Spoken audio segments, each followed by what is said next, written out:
Part 4. I apologize. You can't just replace the solenoid. Even if it's just the solenoid, it's bad. You got to replace the whole damn unit.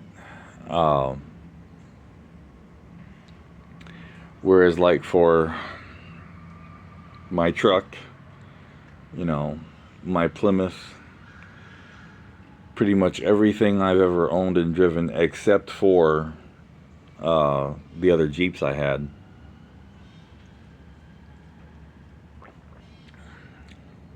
the starter solenoid has been, as it always was before, a separate unit from the starter.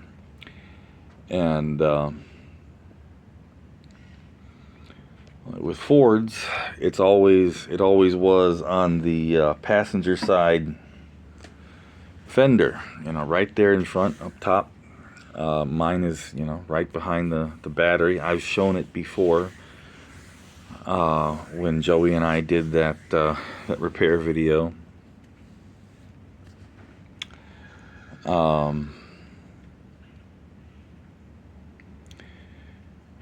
Very simple, very easy to replace.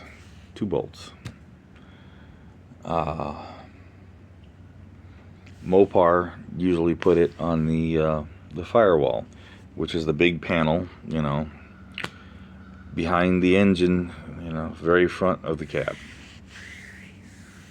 Easy to get to, easy to replace. I don't know what GM did.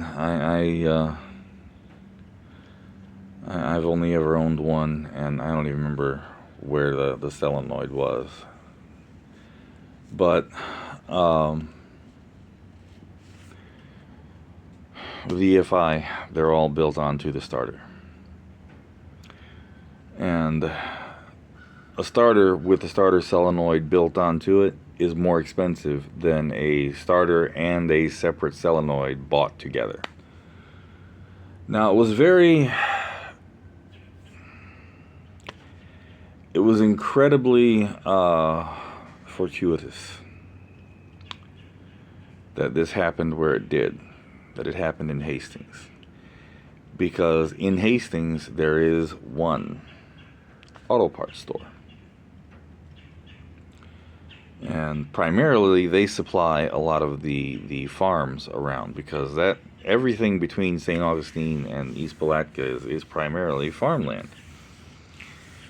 So they supply a lot of farm equipment parts. And the Napa Auto Parts, Napa Auto Parts now,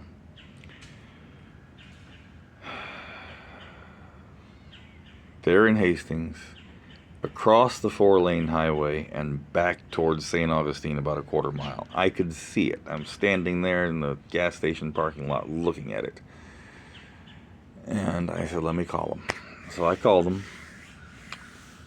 Said, I need this starter. And, you know, again, I was hoping beyond hope, because this is a, you know, 33-year-old Jeep. 15, 20, even 10 years ago, they would have had parts stacked for these things. Now they don't. Now most auto parts stores keep a lot less parts for older vehicles like that in stock. Now they generally have to order your part from the hub.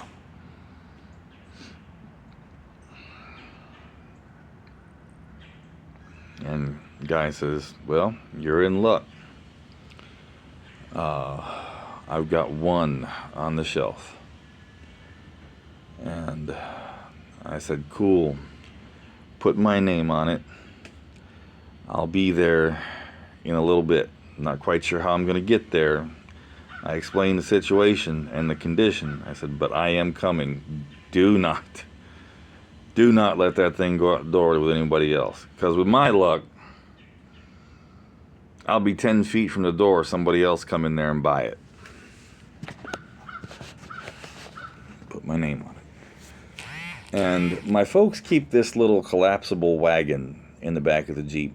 When they buy groceries, they use it to take the groceries up to the house, because they can't really park super close to the door. They park by the door, but it ends up like where the front bumper is like kind of close to the door, but the back of the Jeep, is further away. And they're both, with the problems they have, the less they have to travel, the better. And my dad was going to try to take this collapsible wagon and go to Napa and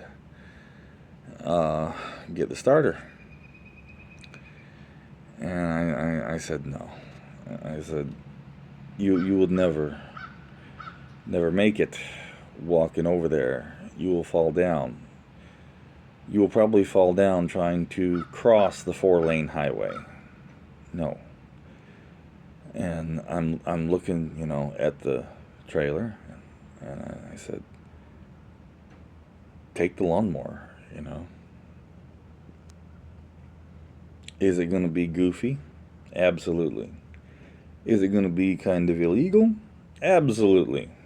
Is it going to be, silly as hell? Absolutely.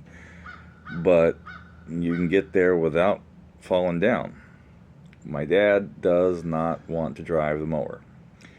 My dad, his hydrocephalus is so bad that when he gets one of these dizzy spells, he is afraid that he's just going to fall off the damn mower, which is understandable.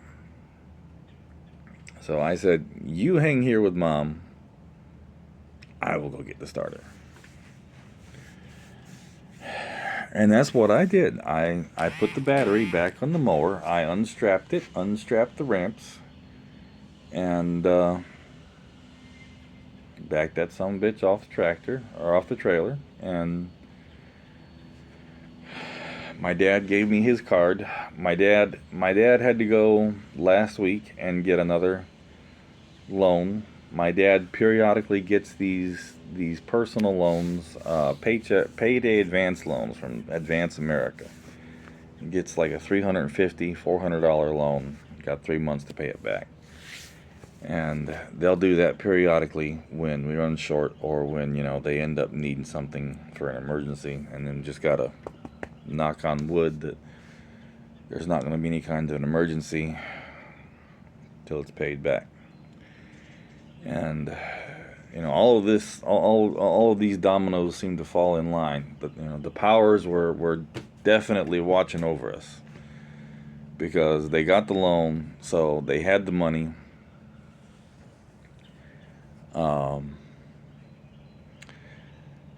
I'm broke. I got $14 in my bank account. I've got everything covered, till I get paid. All the bills are paid. There's plenty of food in the house, but I'm broke.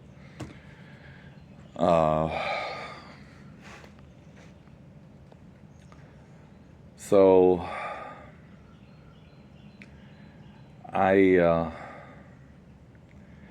hands me the card, and I put it in my wallet, and I get back on the mower, and I pull that mower up onto the sidewalk, and I start heading over to the crosswalk to cross State Road 207.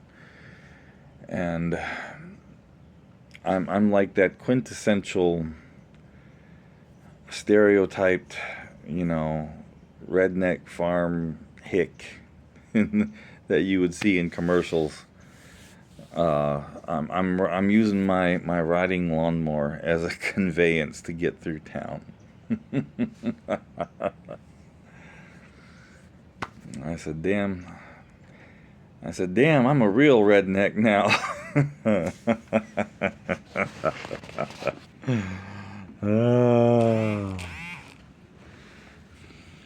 Think I would have looked better if I was on the big old Craftsman instead of that little bitty ass Troyville, but beggars can't be choosers, right?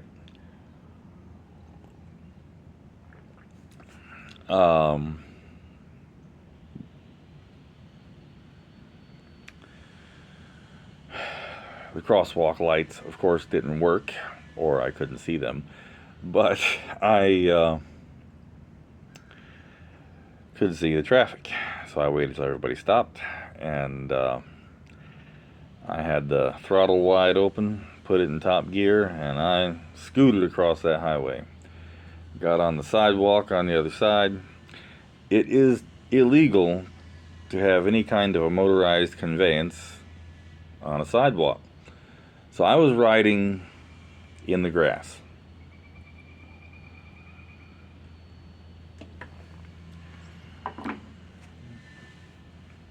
There's a Domino's Pizza on that corner opposite the gas station.